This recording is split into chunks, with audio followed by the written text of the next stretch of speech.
We have coordinated smash and grab burglaries taking place in our cities because Joy Reid doesn't think private property should be protected. All hers, of course. But private property generally shouldn't be protected. And what happens? Businesses leave. They go broke.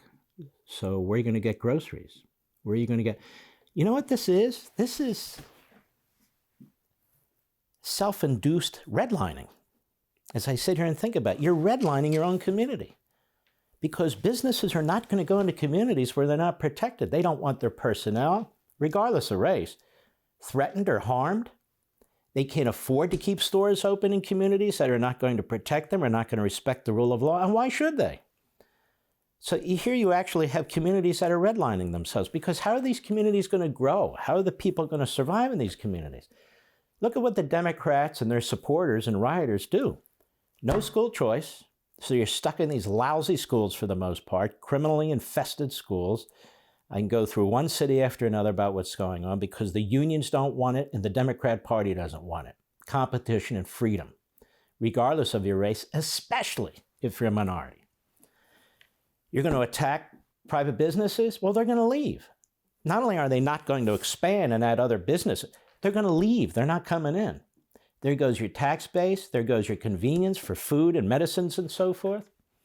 And then, of course, you're going to undermine the cops. So in Chicago, as I read this on radio and on Hannity the other night, you've got kids, you have the elderly. They're simply walking on the sidewalk and they're being shot randomly and murdered. Not because of a white dominant society, because of a collapse of the culture, a collapse of morality. Because of gangs, turf, private property, if you will, to gangs. Things that have nothing to do with what goes on MSNBC or CNN. And these hosts that claim to be down for the revolution, they're not in the revolution. They're not in the streets. They don't have anything to contribute to anything. Anyway, take a look. Go. This holiday season, a cloud of fear hanging over the Bay Area after consecutive nights of broken glass and stolen goods haunts some of the area's most posh shopping districts. Get on the sidewalk! The spree started Friday night in San Francisco's Union Square. A swarm of vandals and looters. First of all, Union Square used to be such a beautiful area. Upscale. Am I allowed to say upscale? Successful. Am I allowed to say successful, or does everything have to be rotten? If you are brazenly on Union Square breaking into this Louis Vuitton and these other stores, there's no law and order whatsoever. I mean, they're going to destroy the wealthiest parts of the city that pay the highest amount of taxes that are used for all these other programs. Go ahead. High-end stores like Louis Vuitton, Fendi, and Hermes. Witnesses posted videos of bag-toting thieves fanning out from caved-in windows. Police flooded in, attempting to pick off perpetrators as they fled. One video shows officers bashing in a car, then making an arrest after dragging a man from the vehicle. In all, 9 stores were hit. Police say at least 8 people arrested so far, with several weapons and thousands of dollars in merchandise recovered. This was not unplanned. Their plan was to overwhelm us. Their plan was hoping that we wouldn't be here, but we were. The next night, a massive flash mob surged through this Nordstrom's in nearby Walnut Creek. Law enforcement officials calling the attack well organized. Now keep in mind, Walnut Creek is sort of a Tony suburb. Used to be Republican, now it's Democrat. Go ahead.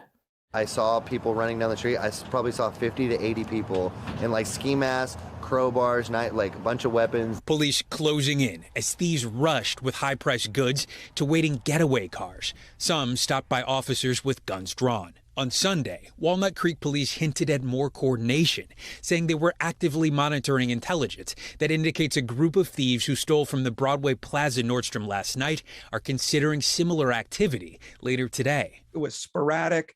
They had lookouts. There were signals. We've seen it go in spurts, and then we'd make arrests, and then we'd see it die down, and then we'd see it pop back up again. Later that night, more chaos. This time, a group of about 30 thieves and looters struck at the Southland Mall in Hayward. We can't continue to allow people to freely flow in and out of this city, commit these acts, and get away with it. Tonight, shopping districts across the country on high alert after similar incidents broke out, including another smash and grab on Rodeo Drive in Beverly Hills, and this stunning video from a Louis Vuitton in suburban Chicago showing masked thieves bursting into the store in broad daylight, swiping merchandise and running away. You see, it's not even just the cities now. It's the suburbs. It's spreading, it's spreading, it's spreading. Go ahead.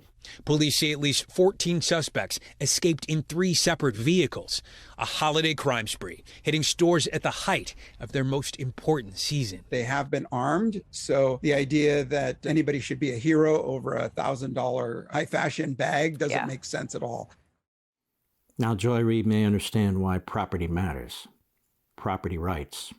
The funny thing is the Marxists care about property more than anybody else. What's at the core of what they want? They call it historic materialism. Materialism. They want to take private property out of private hands from individuals who've earned it. And the government wants to centralize control over it and determine who gets what. And that's how you get Venezuela. That's how you get Cuba. That's how you get the genocidal regime in China. That's how you got Stalin. It's just another form of totalitarianism, the worst form of totalitarianism. Property rights matter, unless you're a Marxist, unless you're a racist, like so many of the people on MSNBC and CNN, and so many of the people they bring on to speak, and so many of the people in the Democrat Party in Washington, D.C. Yeah, it's very sad. Nonetheless, there's pushback taking place, thanks to you, from school boards and I hope the rest of the country. You understand what American Marxism is all about. It's about this. And now we're fighting over justice, the rule of law, juries, police officers. We're getting right down to the nub. Right down to the nub. Because you see, in a white supremacist society, we have to destroy everything in order to create this paradise. Paradise. Where the police state has an iron fist, where people are imprisoned, if not worse, and everybody's poor except the people who are in charge. For all this and much more, sign up for Levin TV.